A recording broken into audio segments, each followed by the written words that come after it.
Om Swastiastu. Halo pemirsa dimanapun Anda berada, senang sekali rasanya pada kesempatan ini saya Putu Gede Suryanata dapat kembali menyapa Anda dalam program kesayangan kita di Rumah Budaya yang dipersembahkan oleh TVRI Media Pemersatu Bangsa.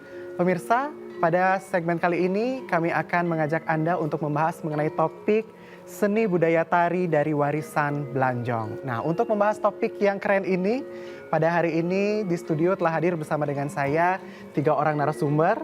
Yang pertama ada Bapak Wayan Sile Sayana, Om Swastiastu. Om Swastiastu. Terus semua sampun rawuh mangke. Yeah. Kemudian ada Jero Atapukan Imadekare, Om Swastiastu. Om Swastiastu. Matur suksema sampun rawuh mriki. Dan yang terakhir adalah Jero Mangku Imade Sutama, Om Swastiastu. Om Swastiastu. Wah, tiang senang sekali pada hari ini bisa bertemu dengan 3 maestro-maestro kita ini. Bapak Wayan adalah seorang maestro dan juga seniman sastra yang sangat bergelut di bidang sastra kawi ya Bapak nggih. Nah, dan kemudian Jero Atapukan juga adalah seorang maestro seni topeng begitu, dan Jero Mangku yang merupakan seorang maestro tari baris Cina gitu ya. Nah, jadi tadi kita juga sudah menyaksikan ada sebuah penampilan tari topeng Sri Kesari Warmadewa, yang dimana ini terinspirasi dari sastra teks prasasti Blanjong Nika nggih? Blanjong, ya, betul. karena dalam prasasti Blanjong Nika disebutkan nama beliau gitu nggih. Mungkin yang pertama yang bisa mohon penjelasan dulu niki mungkin dari Jero Mangku mungkin niki tentang apa saja yang menjadi tari-tari yang memang berdasarkan budaya Blanjong Nika, yang memang lahir dari budaya Blanjong Nika. Terima kasih atas pertanyaan. Jadi tari-tari yang berasal dari prasasti Blanjong tersebut, nah mungkin Tidiang boleh cerita dulu dari sejarahnya, sejarahnya. Jadi ini berawal dari Nusa Penida. Nusa Penida, di mana pada saat itu Nusa Penida dipimpin oleh Ki Dalam Dukut. Nah, di sana Ki Dalam Dukut ini memimpin Nusa Penida itu dengan semena-mena. Kalau ada warganya yang punya anak gadis, kebetulan beliaunya kepingin dengan anak gadis tersebut, harus diserahkan kepada Ki Dalam Dukut. Kalau ada penghasilan baik hasil bumi atau hasil lautan, jadi harus mengirim upeti. Nah, karena kesemena-menaan tersebut, akhirnya masyarakat di sana ada keluhan. Nah, sehingga semua masyarakat mohon doa, terus di sana awatarolah Ido Betaro Siwo. Tepatnya di puncak Mundi. Nah, puncak Mundi itu awataro Betaro Siwo menjelma sebagai manusia, namanya Ki Dukuh Jumpungan. Dan sakti beliau adalah Dewi Umo, namanya Nipuri. Terus awataro tersebut layaknya seperti manusia seperti biasa. Nah, suami istri. Nah, beliau juga melahirkan adalah I Marjan, dan I Marjan ini setelah tumbuh dewasa kawin dengan Niluna. Nah, namun I Marjan dan Niluna ini tidak banyak diceritakan, dan dari perkawinan tersebut terlahirlah Irengan dan Irengen. Nah, Irengan dan Irengen ini adalah kakak beradik mengikuti jejak orang tuanya, yaitu rajin bersemedi. Nah, sehingga akhirnya mendapatkan juga Waronugraha. Nah, Tiang kembali lagi ke Ki Dukuh Jumpungan, karena pondok yang ditempati oleh Ki Dukuh Jumpungan merupakan daerah perbukitan, hutan, dan juga lautan. Nah, akhirnya Ki Dukuh Jumpungan melalui jenana beliau menciptakan sebuah perahu. Nah, sebuah perahu, nah inilah dipakai untuk melilo citau atau bersenang-senang di wilayah pondoknya. Nah, kita kembali lagi ke Irengan dan Irengen. Nah, begitu beliau itu mendapatkan Waronugraha, nah ternyata Irengan ini menyalahgunakan kesaktiannya yaitu memanfaatkan perahu tersebut. Apa benar perahu ini memang sakti gitu. Nah, sehingga inilah disalahgunakan untuk menabrakkan Gunung Agung gitu. Nah, sehingga begitu niat beliau untuk menabrakkan Gunung Agung. Nah, mungkin ide Betara Tulangkir sudah tahu sebelumnya. Nah, kebetulan sesuai dengan sejarah Bali Dwipa, pusat kerajaan Kesari Warmadewa berada di sekitar Puro Selonding sekarang gitu. Nah, akhirnya ide Betara Tulangkir memberikanlah Waronugraha kepada sang raja dan begitu juga adiknya Irengan yaitu Irengin untuk memerangi kejahatan yang dilakukan oleh kakaknya Irengan. Nah, di sini terjadilah perang. Nah, mungkin perang itu melalui angin yang diciptakan oleh berdasarkan Waronugraha dari Ide Betara Tulangkir, akhirnya perahu yang dipakai untuk rencana memecah Gunung Agung itu terdamparlah di pantai selatan yang konon waktu itu adalah kota pelabuhan. Nah, begitu terdampar akhirnya perahu itu pecah. Nah, sehingga tempat di sana itu diberi nama Belah Njong. Nah, akhirnya atas kemenangan ini oleh Raja Kesari Warmadewa dibangunlah sebuah prasasti yang mana bertuliskan rajanya waktu itu adalah Kesari Warmadewa. Terus kalau tahunnya adalah 835 Sakau atau 913 Masehi. Dan di sana juga disebutkan ada beri. Beri itu merupakan barangkali waktu itu apa merupakan gamelan perang atau bagaimana. Nah, itulah yang disungsung sekarang di desa adat Renon gitu. Nah, setelah terjadi perang tersebut, nah akhirnya terjadi musibah gitu. Musibah terjadi di laut. Jadi banyak ikan terdampar. Nah, inilah menimbulkan wabah penyakit sehingga masyarakat di daerah pesisir Pantai Blanjong itu berimigrasi. Ada yang ke Renon. Nah, kebetulan yang ke Renon itu membawa seperangkat gamelan beri. Nah, yang lainnya nah karena memang itu adalah pasukan perang, ada pedang, terus ada juga umbul-umbul berupa kober, dan juga ada kalau zaman dulu barangkali dipakai trompet atau dikenal dengan nama sungu itu dari batu karang. Nah, selainnya ada yang berimigrasi ke Kesiman, tepatnya di Banjar Cerancam.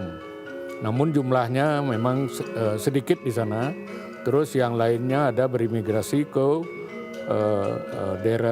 daerah Sukawati. Jadi tepatnya sekarang adalah di Banjar Lantang Idung atau sekarang juga menjadi desa adat Lantang Idung. Nah, sekarang khusus kita cerita yang di Renon terkait dengan tari baris Cino. Nah, kebetulan gamelan itu dibawa ke Renon. Begitu sampai di Renon, akhirnya masyarakat bertanya-tanya, untuk apalah gamelan ini gitu. Karena begitu dia menempati daerah baru, dia beralih profesi dari mungkin pelaut apa dulu karena dia tinggal di pesisir, beralih ke agraris, jadi bertani. Nah, sehingga gamelan tersebut pernah dipinjam ke daerah Sesetan, ke daerah Bian Kapas. Nah, namun di daerah Sesetan dan Bian Kapas disalahgunakan. Jadi untuk menghalau semal, kalau zaman dulu kan pohon kelapa banyak. Nah, di samping itu untuk mengantar orang kawin. Nah, sehingga terjadilah juga musibah gitu. Begitu terjadi musibah, akhirnya gamelan tersebut dikembalikan. Terus karena gamelan itu dikembalikan, terus begitu mohon petunjuk kepada yang tahu masalah adat budaya dan agama. Nah, mohon izinlah petunjuklah kepada ide pedando istri yang ada di Desa Adat Intaran. Oke, berarti perjalanannya kita cerita dari mana asalnya budaya Belanjong Nike gitu dulu ya. Nah, kita akan masih lebih jauh lagi membicarakan mengenai seni tari yang memang terinspirasi dari budaya Belanjong, tapi setelah yang mau lewat ini. Jadi pemirsa jangan kemana-mana, masih bersama dengan kami di Rumah Budaya.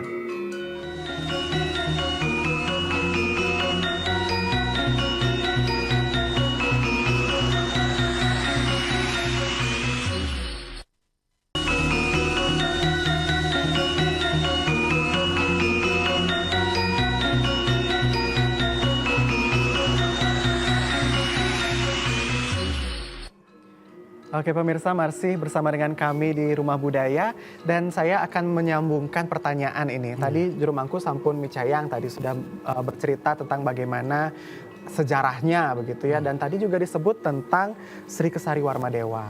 Nah, kita tadi juga sudah menyaksikan sebuah pertunjukan tari yang judulnya juga sama, Sri Kesari Warmadewa. Yang ingin bertanya Niki, Juru Atapukan Niki, Sapunapi bagaimana tentang tari topeng Sri Kesari Warmadewa ini? Apa yang diceritakan dan bagaimana kaitannya dengan budaya Belanjong itu? Terima kasih. Kebetulan saya belajar gitu ya, secara otodidak di dalam pembuatan topeng, terinspirasi lah karena seringnya tangkil di perdalam Belanjong. Itu mungkin penyebab salah satunya penugrahan yang kita dapatkan, yaitu dari dalam Belanjong, dari Linggih Sri Kesari Warmadewa, dan penugrahan yang Legu Gondong juga ada di dalamnya. Tertariklah dia ingin ingin menciptakan ya menguji atau kebakat penyatuan, menyatukan kekuatan spiritual dengan karya petopengan. Di sana ada terinspirasi untuk membuatkan topeng beliau ya, Sri Kesari Warmadewa.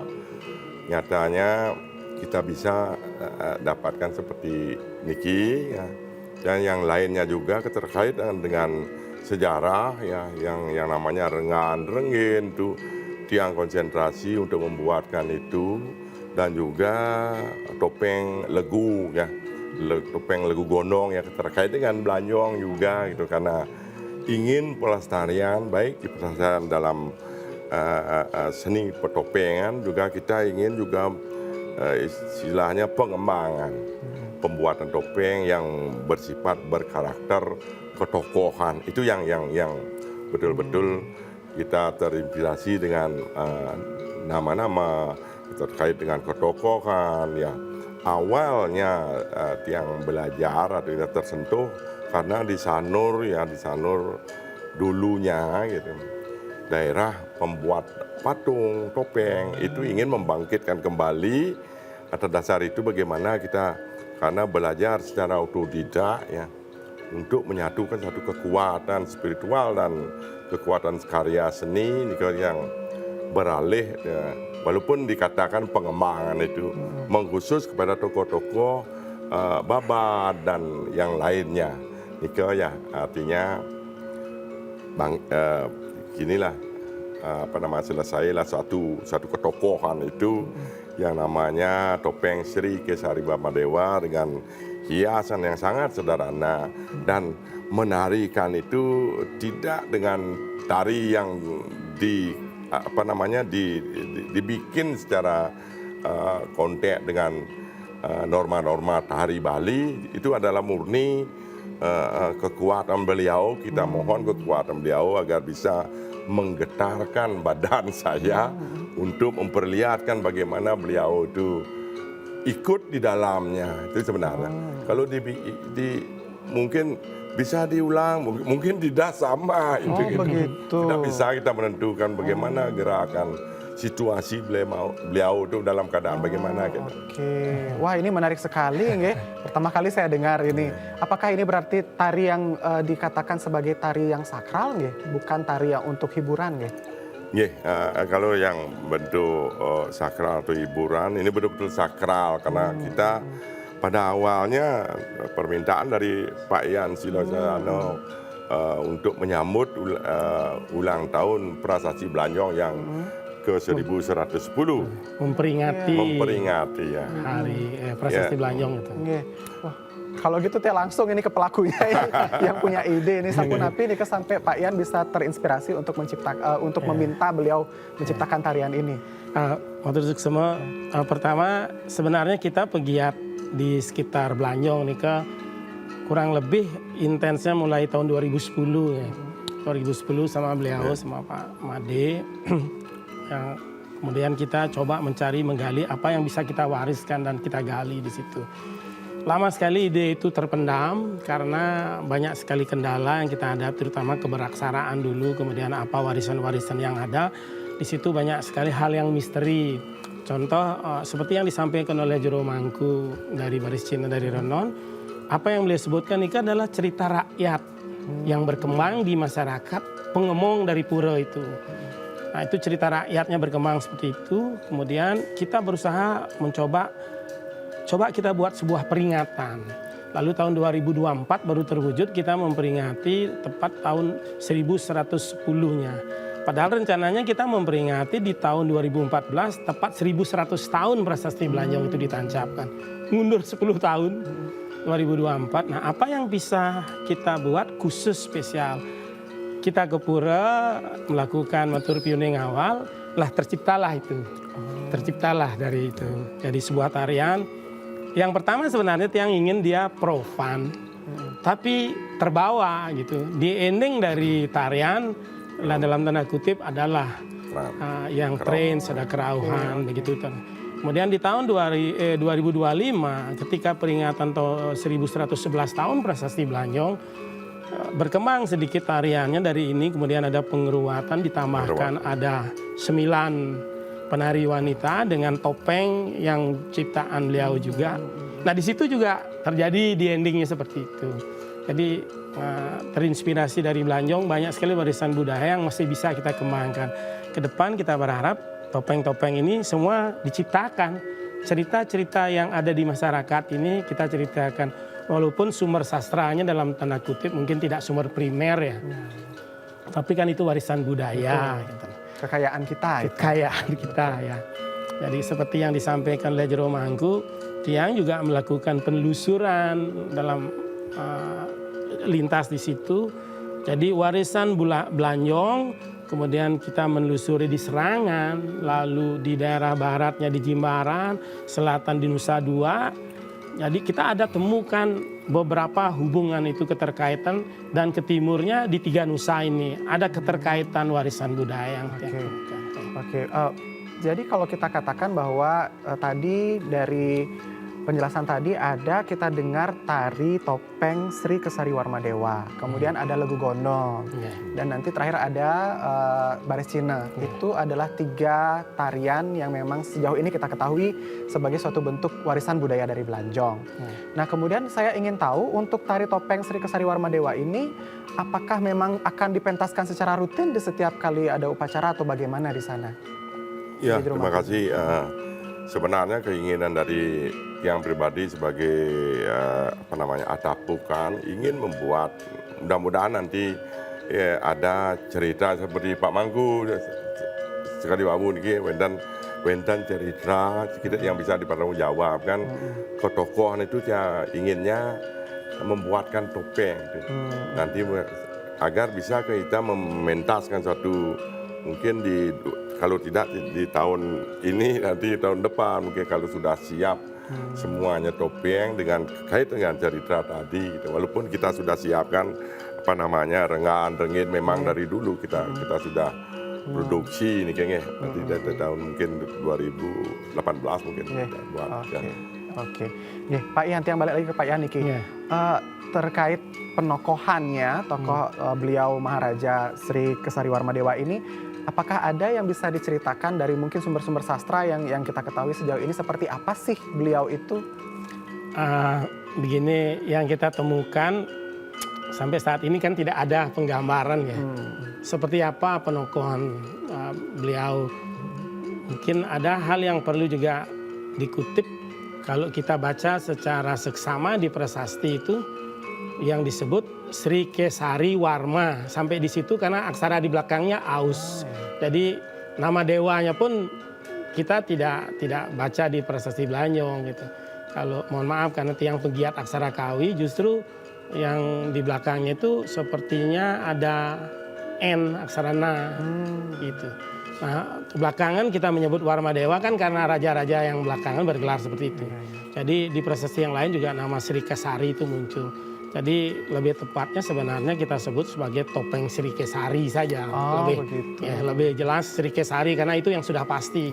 Di prasasti yang lain juga namanya Sri Kesari Puko, Malet Gede, Penempahan itu kan Sri Kesari. Nah, kalau seperti apa tokoh beliau itu memang kita tidak menemukan inskripsinya. Jadi sampai saat ini murni hasil dalam tanda kutip penerawangan beliau. Oke. Interpretasi beliau sebagai seorang seniman dan juga pegiat spiritual begitu. Nah, mungkin juru mangku, bagaimana dengan masyarakat di sekitaran Blanjong itu? Apakah ada cerita rakyat mengenai tokoh Sri Kesari Warma Dewa ini di sana? Nah, terkait ketokohan, nah sampai saat ini belum juga kami pernah mendengar seperti itu. Nah cuman yang tertera di prasasti cuman itu aja dipakai pedoman gitu. Nah kalau kita baca-baca juga di pustaka yang lain, nah seperti sejarah Bali Dwipa, oh ini turunan Kesari gitu. Seperti dijelaskan oleh Pak Yan tadi. Nah kalau keturunan Kesari itu kan banyak sekali ya, termasuk Udayana itu kan termasuk bergelar Warma Dewa maksudnya. Warma Dewa ya. Oke. Berarti sangat minim data yang bisa kita temukan. Minim sekali. Nah, lantas kemudian Sapunapi, Juru Tapukan ketika untuk menggambarkan, untuk membuat konsep topengnya dan tariannya itu, bagaimana cara Juru untuk bisa mengkonsep itu begitu? Begini ya, atas dasar keinginan yang kuat. Oke, sebentar dulu Niki Juru. Yang pikir pembahasan ini perlu kita bicarakan lebih lanjut, lebih panjang lagi ya. Jadi kita akan bahas lebih lanjut lagi setelah pesan-pesan berikut ini. Jadi pemirsa jangan kemana-mana, tetap bersama dengan kami di Rumah Budaya.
Oke pemirsa, baru saja Anda menyaksikan sebuah pertunjukan tari baris Cina. Nah sekarang saya mau bertanya nih Ki, Juru Mangku.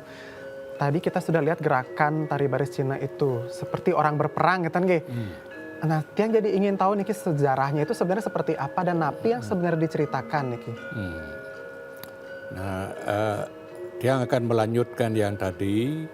Nah setelah berada di Renon, nah setelah tokoh masyarakat itu rapat, terus menanyakan kepada Ida Perdana Istri, akhirnya terwujudlah tari baris Cina, kan itu tari baris Cina. Terus kenapa namanya tari baris Cina? Nah waktu itu dipentaskan di Pura Dalam.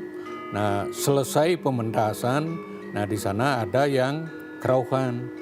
Nah kerauhan itu kok bahasanya aneh gitu, bahasanya seperti bahasa Cina. Nah sehingga tokoh-tokoh masyarakat pada saat itu sepakat untuk menamakan tari itu adalah tari baris Cina. Nah sekarang kalau kita melihat dari gerak atau jumlah dan alat yang dipakai oleh penari, nah seperti apa yang kita saksikan tadi, kalau jumlahnya adalah pasukan hitam ada 9, pasukan putih juga ada 9. Nah kalau ini barangkali menggambarkan adalah pengidar jagat, itu Nao Sangau, yang putih juga seperti itu.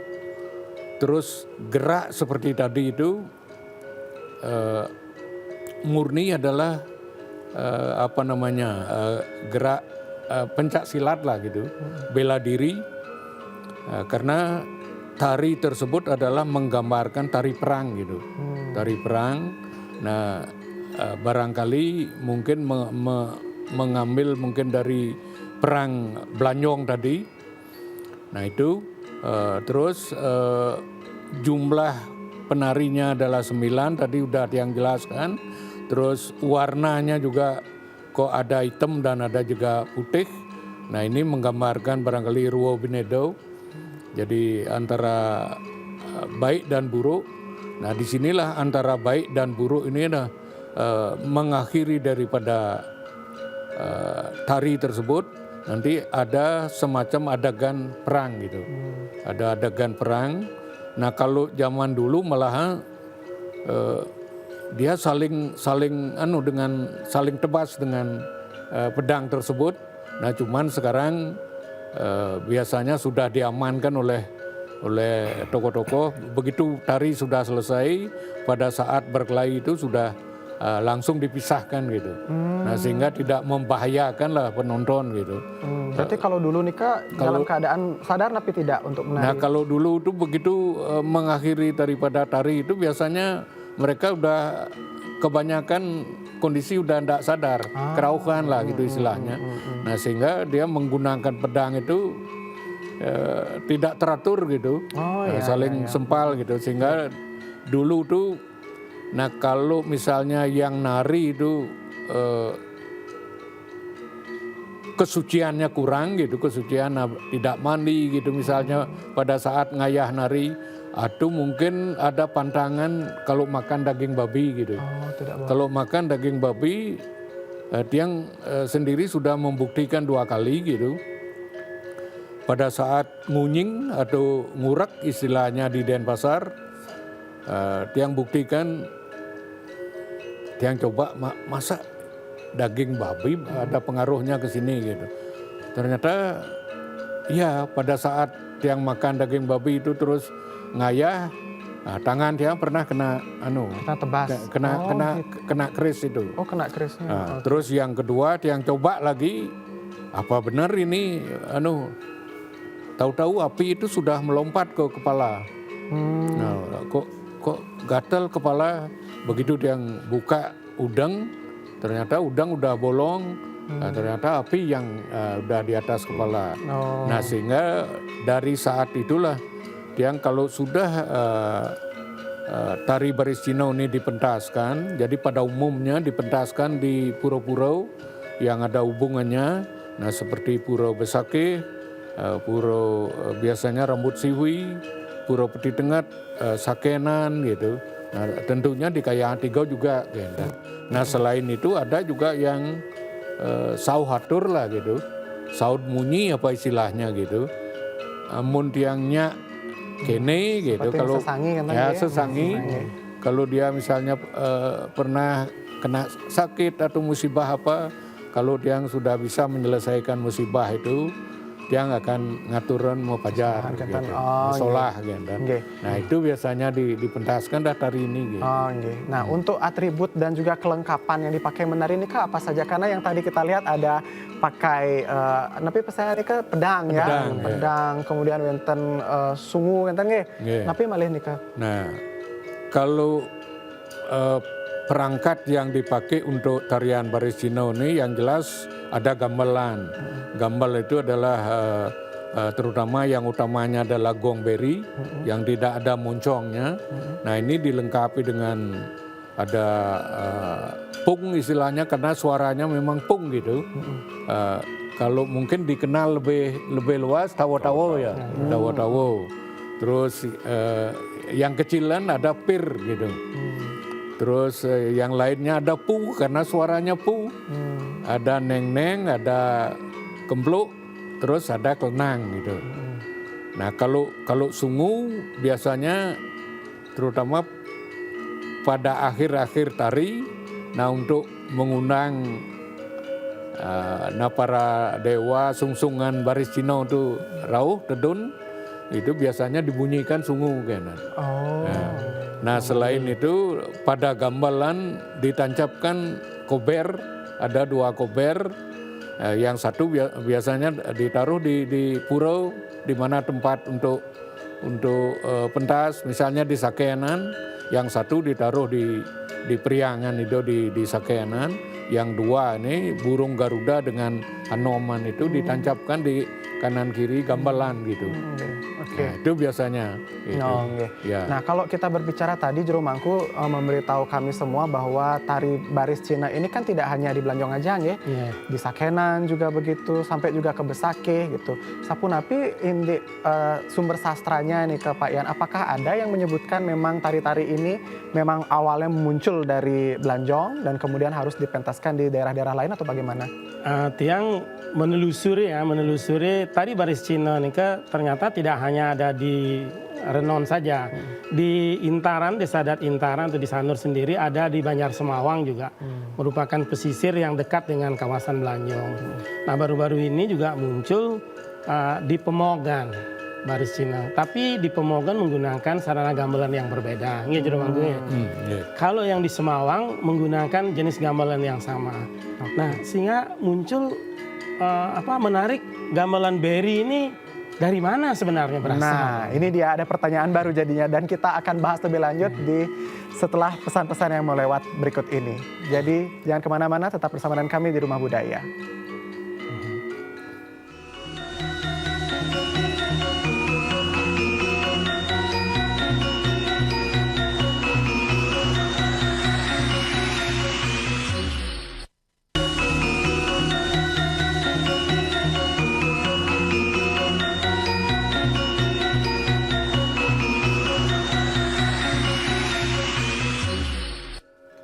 Oke, masih bersama dengan kami untuk membahas mengenai seputar seni budaya tari dari warisan Blanjong. Oke, kami melanjutkan lagi perbincangan tadi dengan Pak Wayan.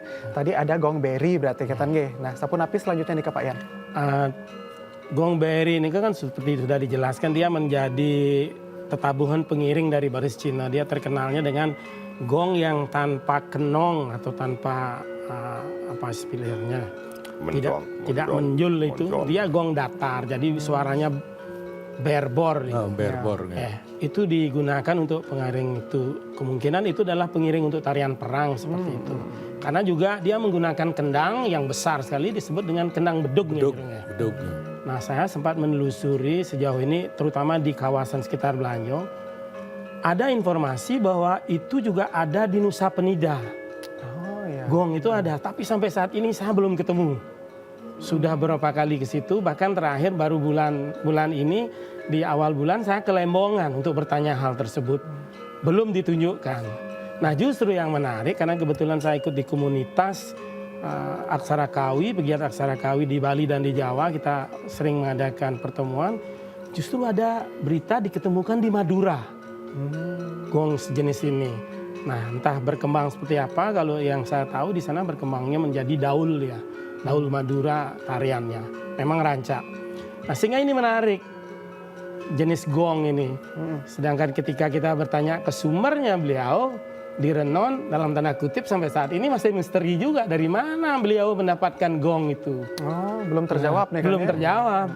Tapi ketika pernah terjadi, kalau tidak salah, gong itu rusak. Nah, memperbaikinya, mungkin tanya ke beliau, memperbaikinya di mana nih Ke Jeruk? Kalau memperbaiki ada pandai khusus milik kerajaan Surakarta gitu. Di Surakarta berarti nggih? Surakarta, Solo nih. Oh, Kan tidak di Bali. bukan berarti bisa dibilang ini bukan budaya Bali banget ya, Nah, lahir itu bukan di yang Bali masih ya. tanda tanya. Ya, kita masih perlu banyak data untuk menjawab Nika ya kan nggih.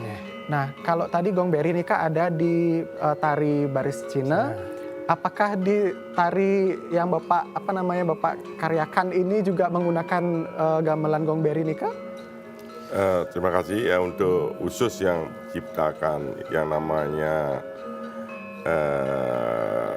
tarian Sri Kesari ya. Sri Kesari itu karena tanpa gini dia peilah secara Bali, tanpa peilah dia mengikuti alur kekuatan beliau. Makanya di sanalah saya rasakan beliau itu memang bijaksana dan yang berjiwa kuat sekali.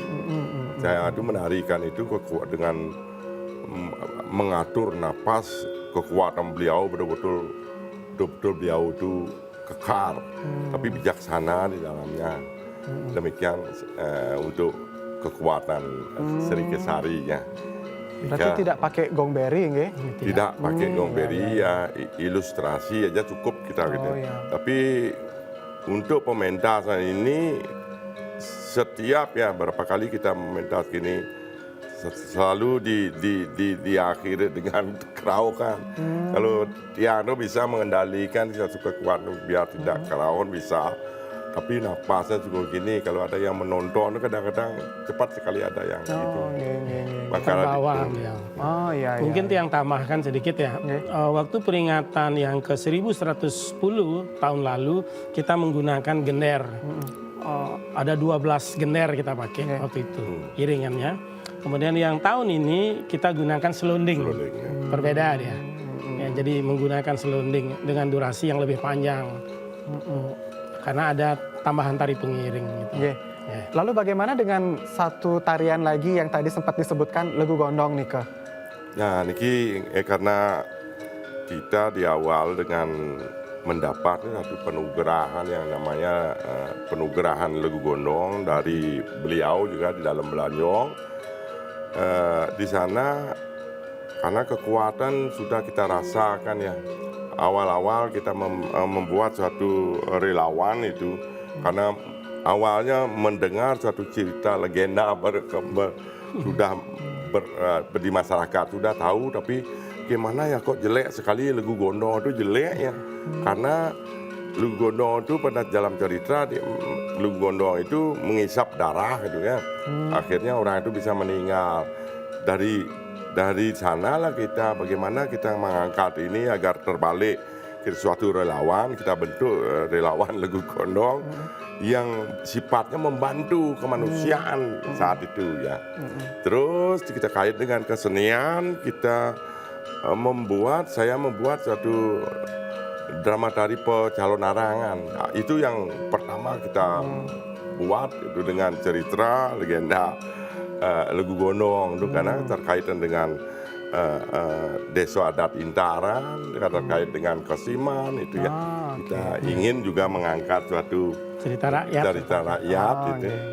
Akhirnya setelah itu karena beberapa tokoh seniman yang mampu di bidang Pecalon Arang, akhirnya semua masyarakat itu yang ingin membuat suatu Pecalon Arang dengan cerita Legu Gondong, termasuk juga Dalang Dubior ya datang untuk mengangkat yang namanya salah satu ya yang namanya cerita lagu gondong. Sudah masuk ke cerita untuk dipakai di wayang ya. Oh iya. Jadi juga tidak cuma tari ya. Oke. Sudah wayang sudah masuk. Berarti adanya tari-tarian ini sebenarnya menjadi salah satu cara untuk tetap melestarikan warisan tradisi, terutama cerita rakyat ya. Ya, itu sangat penting sekali. Nah, terakhir ini apa harapannya mungkin dari Pak Wayan bisa mewakili ketiga narasumber pada hari ini, nggih. Apa harapan Pak Yan untuk kedepannya mengenai adanya tari baris Cina dan juga semua tarian yang tadi kita bahas itu? Nah, pertama yang jelas supaya apa yang kita punya cerita-cerita di masyarakat atau folklore itu supaya tetap lestari ke depan, ke masa depan, ke generasi-generasi yang akan datang. Apa yang ada di sana kita gali lagi. Nah, cerita-cerita rakyat ini kalau tidak ditulis atau tidak dipentaskan nanti dia akan hilang kan begitu. Seperti kita sekarang ini kan istilah Balinya kepegaten damar kan gitu.